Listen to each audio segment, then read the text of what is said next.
Oy, hello guys. Ayan, kami pumunta ng Canada. Kami naloko kami sa anong ito.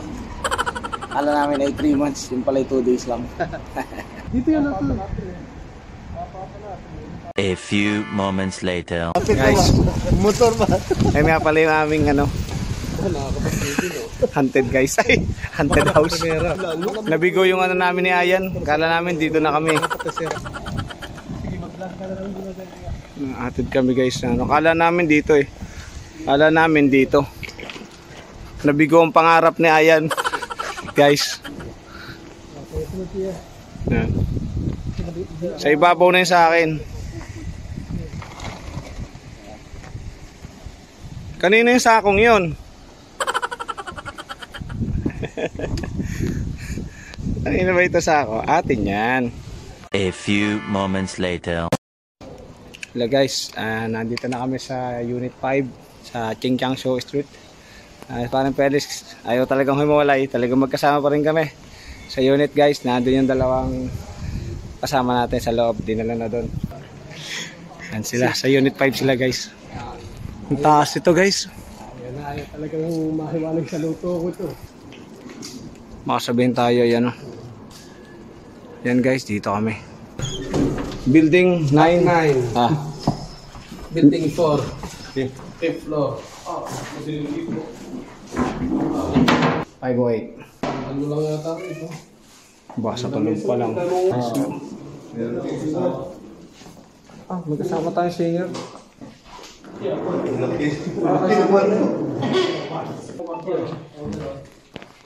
Ito yung isa. Oo, may mga gaya na. Dalawa yan. Dalawa dyan tayo. Hindi, doon ka sa kabila. We? Parehas na. Mas magandang terrace ito. Ang laki naman. Mas maganda dito. Few moments later. Guys, baba na kami. Pero hindi nyo din makita. No? Di ba ngipin lang namin makita. Sige nga, mag-ngumiti. Kita kaya. Yan. Pwede nang pagtaniman ng kangkong yung nakasabit sa ibabaw. Ito. Tara na.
A few moments later. Pink Panther guys yung room. Malabo nga eh. Tapos ito. Ayan. Malaking cabinet niya. May lighter. Ano ibig sabihin ng lighter ma? Samahan nawa ng Panginoon dito. Kung meron ka hanger. Okay, malaki. Ilalim. Wala naman. Ito. Ano ito? Ano naman? Something. Ito, maganda rin. Magagamit natin. Rice cooker. Tapos ito. Cabinet. Oh. Ano to?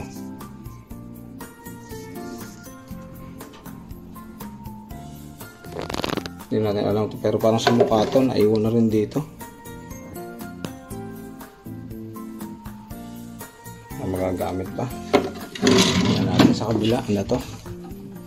Wala naman siya. Lagay ng computer. Ayun, okay. May desk for computer. Hindi na tayo mag-edit guys ng ating mga susunod na videos. May fan. Nagana kaya ang fan? Testingin natin kung nagana ang fan. Pinutol guys. Pinutol guys yung electric fan. Ayan o, putol. Ayun yung ano, yung pinutol. Ito. Putol eh. Pinutol siya. Tapos itong pan na ito, tinayo lang. Sinabitan ng ano. Mukhang lalaki guys, ang tumira dito. Hindi natin alam. So dito, pag binuksan mo, meron naman siyang grills. Pwede rin siyang buksan. Hindi naman siya ganun ka-scary. Ito.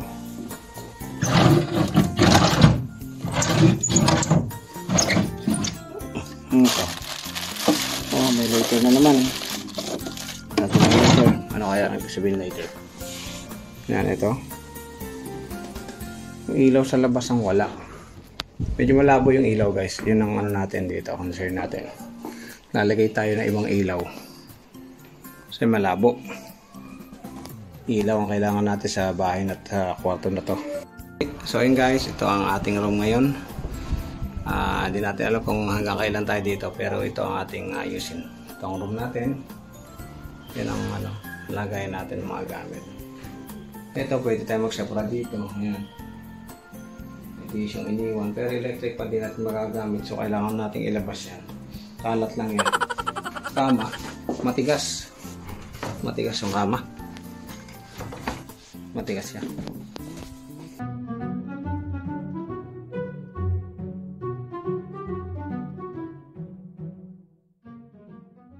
A few inches later.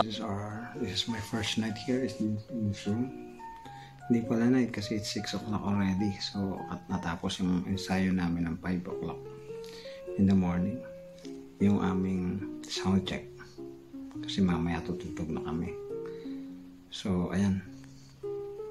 Yan ang ilaw ko. Kasi ayaw ko mag-aircon. So yan ang nangyari yung araw na ito. At abangan nyo ang mga susunod na kabanata ng aming buhay dito sa Pusyan. Yan yung isang araw namin na travel and diretsong sound check. Salamat sa Panginoon sa pagbibigay ng buhay at bagong pag-asa. So abangan nyo mga susunod na kabanata ng aming buhay dito sa Pusyan. Salamat.